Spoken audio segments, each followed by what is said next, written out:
Well, a team that knows a little something about moving from Oakland to Vegas holds the 7th pick in the NFL draft, which opens in 7 days. And it's an impressive list of players who have been drafted 7th overall. That's where Josh Allen went in 2018. He's led the Bills to double-digit wins each of the last 4 seasons, throwing 35 TDs in the last 3. Mike Evans went 7 in 2014. 1,000 yards receiving in each of his 9 years, tied for second longest streak with 1,000 yards in NFL history. Adrian Peterson went 7th in 2007, turned into an all-time great back. He was the 2012 MVP, ranks 4th all-time in rushing touchdowns and 5th in rushing TDs. And speaking of all-time greats, Hall of Famer Champ Bailey was drafted 7th in 1999, 12 times a Pro Bowler in 15 seasons. It's time for Corn. It's a long tube with knobs. 1 day away from the college football season starting. We got to show you the top play, and it features the Nebraska Cornhuskers. Adrian Martinez rolling out. Number 3, Oklahoma, taking on the Huskers, and look at DJ Graham making the unreal one-handed interception. Spencer Rattler, former member of that Sooner team, perplexed, flabbergasted. Look at that interception. Sooners also won this game 23-16.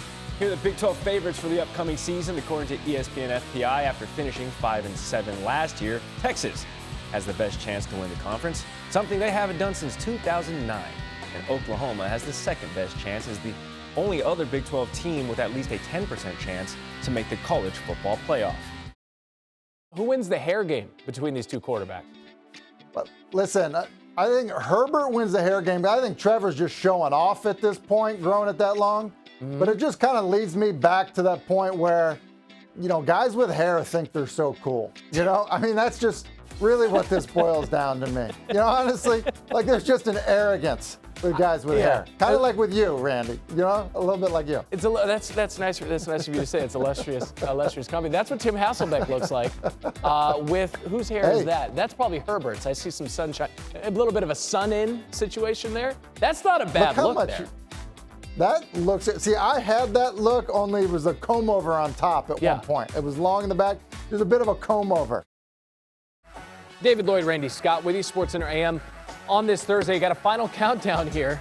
I'm not going to do the song because it's going to stay in your ear the rest of the day. But this is how we got to this point. Florida Atlantic has rebounded 40% of its missed shots in the tournament, highest among the Final Four teams. As a result, these Owls have scored 58 second chance points, second most in the field. San Diego State can rebound as well, though. Their defensive efficiency in this tournament has allowed fewer than 65 points in all 4 games. Charleston, Furman, Alabama, and Creighton. Aztecs 22-0 this season when allowing 65 points or fewer. On the other side of this bracket, the Hurricanes of Miami scoring 14 transition points in the second half alone in that comeback win against Texas in the Elite Eight. Hurricanes have scored 57 transition points in the tournament, second most in the field. During that comeback, I got chirped by my 10-year-old because he knew I had Texas winning it all. That was great. Huskies pounding it inside. UConn scored 150 points in the paint in the tournament, most among the remaining teams. Adama Sanogo, 68 paint points by himself. Call him Bob Ross. It's the second most paint points by a player entering the Final Four since 2010. What does it all mean?